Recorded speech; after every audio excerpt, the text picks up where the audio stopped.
নমস্কার, আমি প্রিয়জিৎ চক্রবর্তী। আমার ইউটিউব চ্যানেলে আপনাদের স্বাগত। আশা করি আপনারা সকলেই ভালো আছেন। বন্ধুরা, গত দুদিন আগে আমি দুটো ভিডিও পোস্ট করেছিলাম পরিবহন সংস্থার আর্থিক দুর্নীতি নিয়ে, এবং সেই সংস্থারই কর্মীদের সাথে অর্থাৎ ড্রাইভার, কন্ডাক্টর, মেকানিকদের সাথে যে চরম দুর্নীতি চলছে সেই দুর্নীতি আমি আপনাদের সামনে তুলে ধরেছিলাম। আজকে আমি আপনাদের কাছে এমন একটি বিষয় তুলে ধরতে চাই যেই বিষয়টি শুনলেও আপনারা চমকে উঠবেন, যে বর্তমানে পরিবহন সংস্থার যে পরিস্থিতি, হাল কি পর্যায়ে দাঁড়িয়েছে, সেই টোটাল বিষয়টি আমি আপনাদের কাছে তুলে ধরব। অর্থাৎ বলতে গেলে অনেক বিস্তারিত তথ্যই আছে। আমি প্রত্যেকটা তথ্য আমি আমার এক একটি ভিডিওর পার্ট বাই পার্ট আমি আপনাদের কাছে তুলে ধরবো। অর্থাৎ রাজ্যের পরিবহন সংস্থার ভেতরে যে একটি ঘুঘুর বাসা কাজ করছে, এবং সেখানে যে স্বেচ্ছাচারিতা বর্তমান রাজ্য সরকার করেছে, এবং সেখানে সেই স্বেচ্ছাচারিতার জন্য যে দুর্নীতিতে ভরে গেছে, সেটাই আপনাদের কাছে আমি পার্ট বাই পার্টে তুলে ধরবো। সেটা হচ্ছে আমাদের যে রাজ্যের পরিবহনের যে বাস রাস্তাতে চলাফেরা করে বা দেখা যায়, সেই বাসগুলোর বর্তমান পরিস্থিতি বা সেই বাসগুলো কোথায় চলে গেল।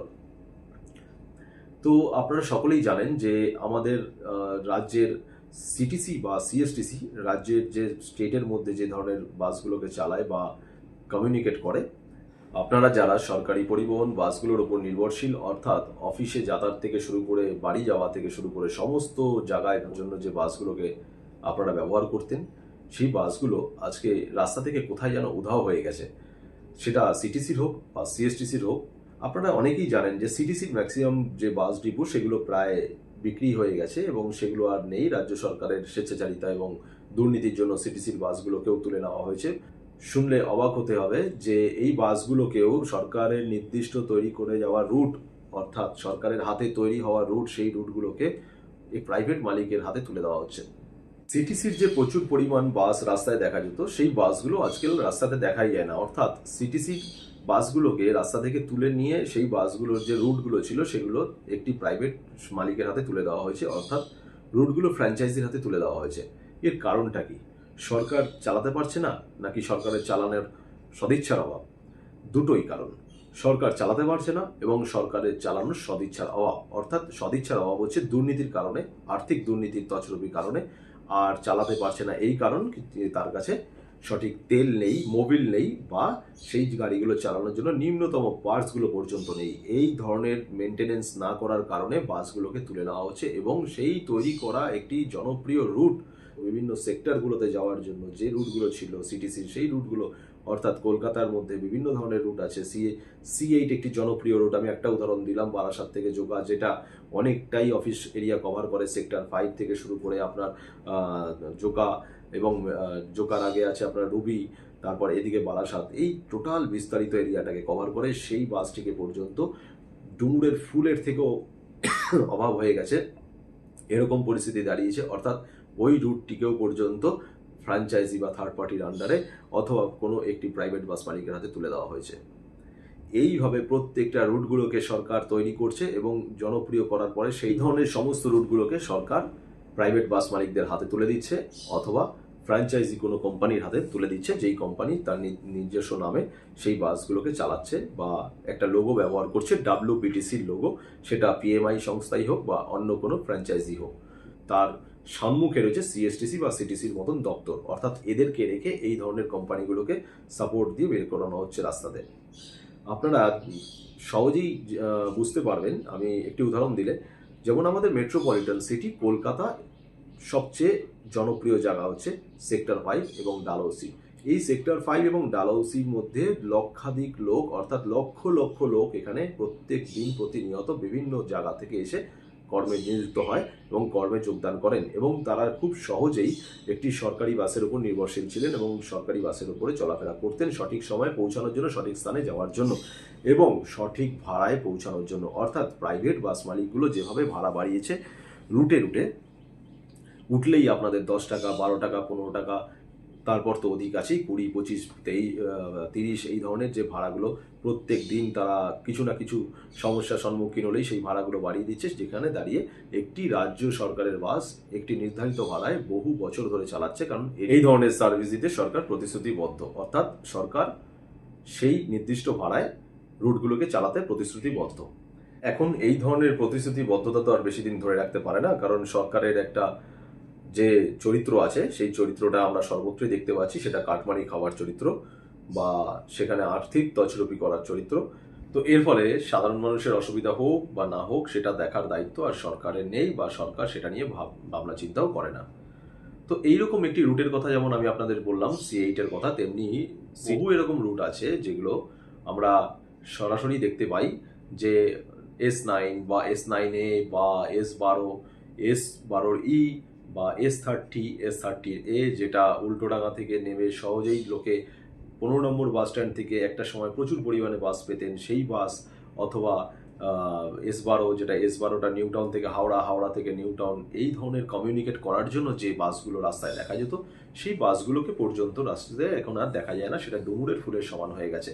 এর কারণ একটাই, সেটা সর্বত্র সব জায়গাতে একইভাবে চলছে, সেটা তেলের জন্য, সেটা মোবিলের জন্য, সেটা পার্টসের জন্য। অর্থাৎ সরকার এই ডিপার্টমেন্টের ওপর বিন্দুমাত্র নজরদারি না দেওয়ার কারণে এই ডিপার্টমেন্টটাকে সর্বনাশের চরমদোড়ায় পাঠিয়ে দিয়েছে।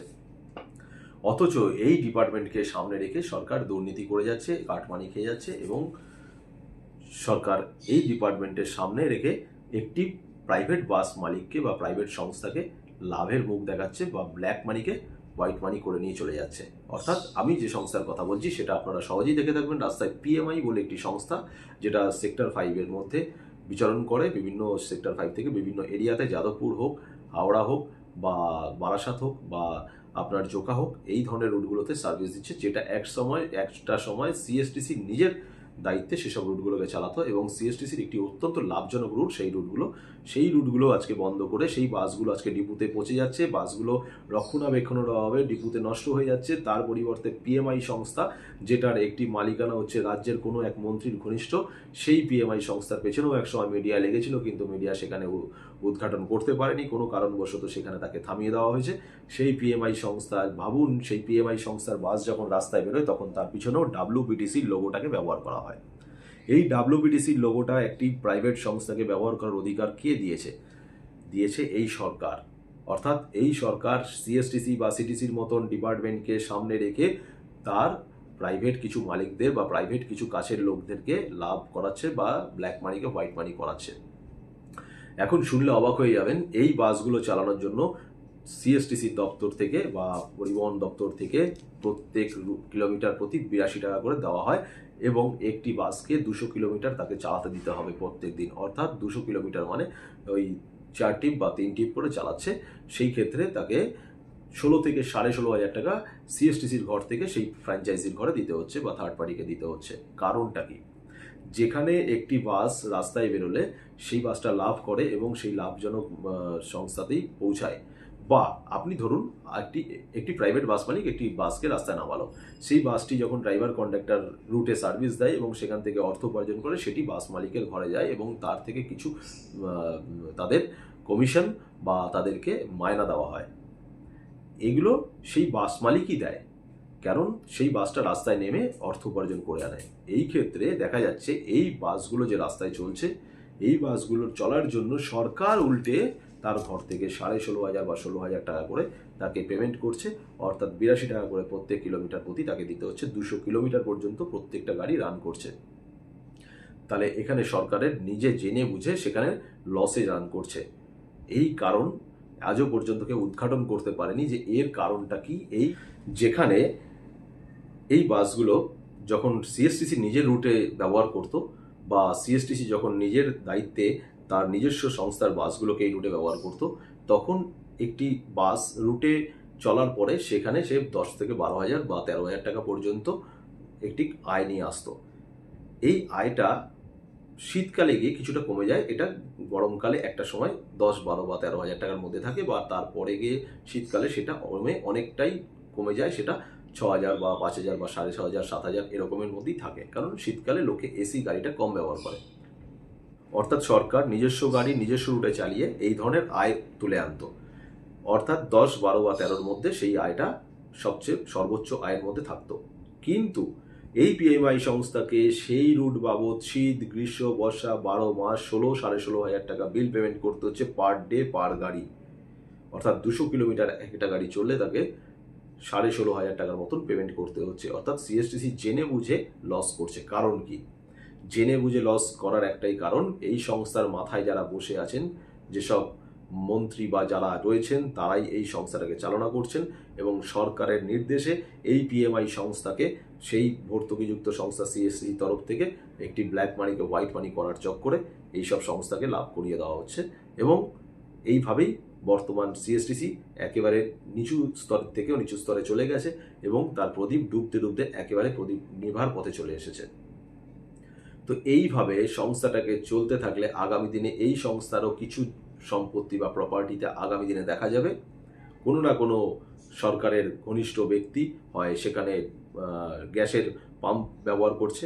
আপনারা দেখতে পারবেন কিছু কিছু সরকারি ডিপুর মধ্যে একটি পাম্প কোম্পানিকে তার জায়গা করে দেওয়া হয়েছে লিজে। অর্থাৎ আগামী দিনগুলোও ঠিক এইভাবে কোনো না কোনো শপিং মল হবে, না হলে কোনো বিল্ডিং কমপ্লেক্স হবে, প্রমোটিং হবে। এই সরকার যদি আগামী দিনে টিকে থাকে, ঠিক সিটিসির যে জমিগুলো বর্তমান অবস্থায় নেই বা জমিগুলোকে খেয়ে ফেলে, যে জমিগুলোকে বিক্রি করে দিয়েছে, ঠিক সিএসটিসির হালটাও তাই করে ছাড়বে। এই বর্তমান সরকার যা যা করছে তার পরিণাম আমাদেরকে ভুগতে হচ্ছে এবং এর জন্য আমরাই দায়ী। এবং আমাদের জন্য আমাদের আগামী প্রজন্ম যারা এই সরকারের খপ্পরে পড়বে বা আগামী প্রজন্ম যারা এগিয়ে যাওয়ার জন্য চলেছে, তারা এই সরকারের খপ্পরে পড়ে সর্বনাশ হয়ে যাবে। অর্থাৎ সময় এসে গেছে, আগামী 2 দিনের মধ্যেই সেই দিন দুটো আমাদের হাতে নির্ধারিত দিন দিয়ে দেওয়া হয়েছে। আমাদের একটা আঙ্গুলের ইশারায় আমরা কাকে উঠাতে পারবো আর কাকে বসাতে পারবো সেটা আমরাই ঠিক করে নেব।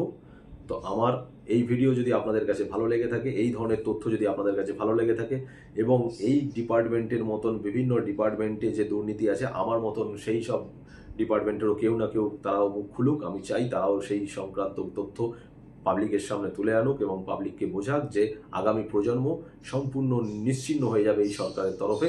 এই সরকার থাকলে, এই সরকার বর্তমানে যেভাবে চালাচ্ছে, আগামী দিনে যদি থাকে সেটাকে আর কিচ্ছুতে পরিণত করতে পারবেন না, ভালো জায়গায় নিয়ে যেতে পারবেন না, সমস্ত কিছু নিশ্চিহ্ন করে ছেড়ে দেবে। তাই আমাদের এই সুযোগটাই কাজে লাগাতে হবে। আমার সকলের কাছে অনুরোধ, যদি আমার এই ভিডিওটি ভালো লেগে থাকে সমস্ত পাবলিকের কাছে পৌঁছে দিন যারা প্রতিনিয়ত এই ট্রান্সপোর্ট ডিপার্টমেন্টের সাথে ওতপ্রোতভাবে জড়িত, অর্থাৎ সাধারণ পাবলিক যারা এই সংস্থার সাথে জড়িত, যারা এই সংস্থার উপর নির্ভরশীল করে একটা সময় সুস্থভাবে অফিসে যাতায়াত করতেন বা বাড়ি ফিরতেন। আর বন্ধুরা, আমার এই ভিডিওটি যদি ভালো লেগে থাকে একটি লাইক এবং কমেন্ট আর একটি সাবস্ক্রাইবের মাধ্যমে আমাকে আগামী তথ্যগুলো তুলে ধরার জন্য সহযোগিতা করবেন এবং আমার এই ভিডিওটি প্রচুর মানুষের কাছে শেয়ার করে দেবেন। আর আমার এই ভিডিওতে যদি কারোর কোনো বক্তব্য থাকে তবে অবশ্যই কমেন্ট করে জানাবেন। যদি আরও বিশেষ কিছু কারোর কোনো তথ্য আমাকে দেওয়ার দরকার থাকে তাহলে আমার নিচে দেওয়া ইমেল আইডিতে আপনারা মেল করতে পারেন। আমি যথাসময় সেই মেলের উত্তর আপনাদের কাছে দিয়ে দেবো এবং আপনাদের কথাগুলো আমি আমার ভিডিওর মাধ্যমে তুলে ধরতে চাই। আপনাদের আরও অনেক কিছু জানা আছে যেটা হয়তো আমার জানা নেই, সেই ধরনের তথ্যগুলো আপনারা আমাকে দিতে পারেন। আমি আমার ভিডিওর মাধ্যমে সকল তথ্য তুলে ধরার চেষ্টা করব এবং এই সহযোগিতায় আপনারা আমার সঙ্গে থাকবেন। আশা করি সকলেই ভালো আছেন, সুস্থ থাকবেন। দেখা হচ্ছে পরের ভিডিওতে। ধন্যবাদ।